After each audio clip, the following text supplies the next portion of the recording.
पहनाया जाएगा। उनकी वो शान होगी, वो शौकत होगी, वो अज़मत होगा, उनका रुतबा होगा, उनका मर्तबा होगा। अल्लाह ताला उनका इस्तेमाल इस तरह करते हैं कि दुनिया का कोई बादशाह या दुनिया का कोई सिकंदर इस तरह उनका मुकाबला नहीं कर सकते जिस तरह अल्लाह ताला ने उनकी अज़मत को, उनके मर्तबे को बतलाया है। अल्लाह के नबी ने फरमाया कि माँ बाप को हाफ़िज़ कुरान के माँ बाप को सूरज से ज़्यादा रोशनदार बनाया जाएगा। मेरे दोस्तों, यहाँ पे गौर करने का मकाम है कि जब माँ बाप को इस कदर इनाम से नवाजा जाएगा, सूरज से भी ज़्यादा रोशनदार पहनाया जाएगा, तो खुद पढ़ने वाले के मकाम और मर्तबे का क्या आलम है। मेरे दोस्तों, मैं मास्टर के साथ एक बात कहता हूँ, चाय लेने जा, अगर किसी के दिल पे लगे तो माफ कीजिएगा।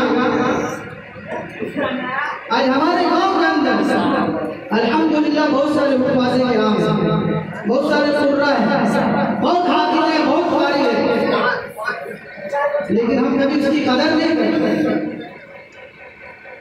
मेरे भाई, अगर हम किसी की तारीफ नहीं कर सकते तो उनकी बुराई भी करने का हक नहीं है। अगर कोई किसी नमाज के अंदर नहीं पहुंचा है, हो सकता है कोई मजबूरी हो, कोई गांव में आओ, लेकिन ये सरासर गलत